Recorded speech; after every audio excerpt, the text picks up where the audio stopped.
Have you ever heard of the one rule for dealing with ghosts? Well, if you're thinking what I'm thinking, it has to be don't invite them into your home. But apparently some people need their homes haunted because otherwise they get bored. And this is how Japan found out the hard way that inviting ghosts into your home is a terrible idea. It all started when a woman named Kazu Yumimoto was still alive. She lived in an old Western-style house by herself after her husband died. It wasn't much of a party house, so she tried her best to sell it. But after one to many failed attempts, she just gave up on selling the house. So instead, she decided to rent it out. She finally found a tenant in a young mother named Reiko Takada. Riko and her infant son moved right in, and everything seemed to be going fine until one day Mrs. Yumimoto showed up to check on the place. As soon as she opened the front door, she could feel that something was off. She couldn't quite put her finger on it, but the air was heavy and there was a strange sound that seemed to echo through the halls. As the day passed, these uneasy feelings only got worse. The sound grew louder and more frequent, and the oppressive atmosphere made it impossible for Mrs. Omoto to relax. Just as she was about to leave, she heard a blood-curdling scream coming from somewhere inside the house. Startled, she began searching for the source of the noise, calling out for Reiko and her son, but there was no answer. Then she came across the bedroom where the young mother and her baby were staying. To her horror, the room was empty. In fact, the whole house was empty. All the furniture had been moved away, and the walls were stripped bare. Mrs. Yumimoto searched everywhere, but couldn't find anyone. She called the police, who launched a full-scale investigation. The officers found no signs of a struggle or forced entry, and Reiko and her son simply vanished without a trace. Mrs. Yumimoto was devastated. She couldn't understand why someone would move into her house and then just disappear. She felt responsible for what had happened and was determined to find out the truth. As time passed, rumors began to spread about the missing family. Some said that Reiko and her son had run away, while others claimed that Mrs. Yumimoto had something to do with their disappearance. However, despite the speculation, nobody knew what had really happened. Mrs. Yumimoto never gave up hope that Reiko and her son would be found, but as the years passed, she began to lose faith in the police investigation. She felt that they had missed something important and was convinced that there was more to the story than they were letting on. One night, while alone in her house, Mrs. Yumimoto began to hear strange noises again. At first, she thought it was just her imagination, but as the sounds grew louder, she became more convinced that something was there. She began to investigate and soon discovered that the noises were coming from inside the walls. As she listened closely, she could hear whispers and screams, as well as the sound of footsteps.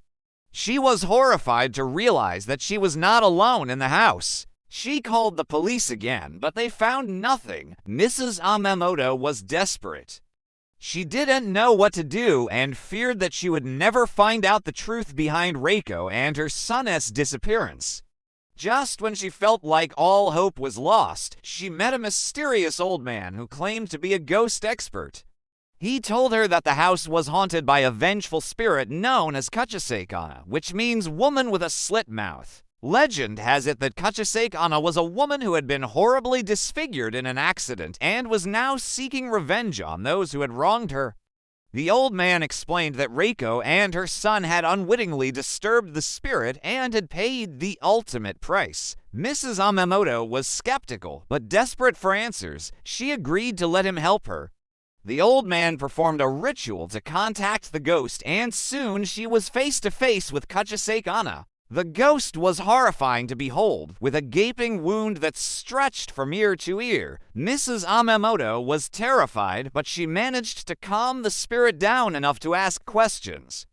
Kuchisake-onna told her that she had been living in the house for many years and that Reiko and her son had trespassed on her territory. She explained that she had tried to warn them, but they had ignored her signs and had ultimately paid the price. Mrs. Yumimoto was shocked to learn the truth, but she was also angry. She realized that she had been selfish in renting out the house without warning Reiko about the ghost. She promised Kuchisake-onna that she would never do it again and asked for her help in finding the missing family. To her surprise, Kuchisake-onna agreed. She led Mrs. Amemoto to a secret passageway that had been hidden for years, and together they ventured deep into the house. The passageway was dark and narrow, but eventually opened up into a large cavern. And there in the center was a wooden box. Mrs. Amemoto carefully opened the box and was horrified to find the skeletons inside. They were Reiko and her son. Mrs. Amemoto was overcome with emotion. She had finally found the answers she had been searching for, but it was a bittersweet victory.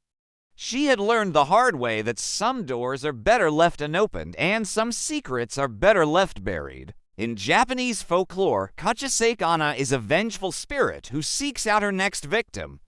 She appears as a beautiful woman with long flowing hair and a white mask covering her face. When she removes her mask, it is revealed that she has a horrific gash that stretches from ear to ear. Those who see her face are cursed and will eventually die. Kuchisake-onna preys on unsuspecting victims, often targeting those who are vulnerable or desperate. She offers them a choice, either to die immediately or to live and suffer the torment of knowing that they are cursed. There is no escape from her curse, and it will eventually catch up with them. Those who have seen Kuchisake-onna describe her as being incredibly scary and unsettling. Her appearance is so disturbing that it can drive a person mad.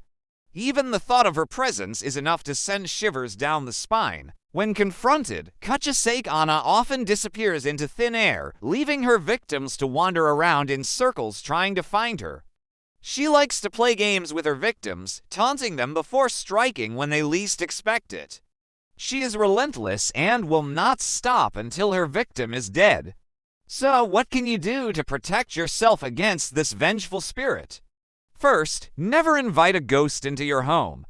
This may seem obvious, but it is important to remember that ghosts are not like humans. They do not have the same needs or desires, and they can be incredibly dangerous. Second, never trust a ghost.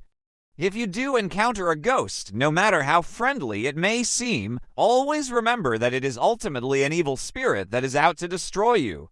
Third, never give up hope. Even if you are cursed by Kuchisake-onna, there is always hope for redemption. You must never give up hope, no matter how dark things may seem. Do you think you could escape the clutches of a vengeful spirit like Kuchisake-onna? Or would you be doomed from the moment you set foot in her domain? Let me know in the comments below. And if you liked this video, please be sure to hit the like button and subscribe for more content like this. Thanks for watching. See you next time. Bye.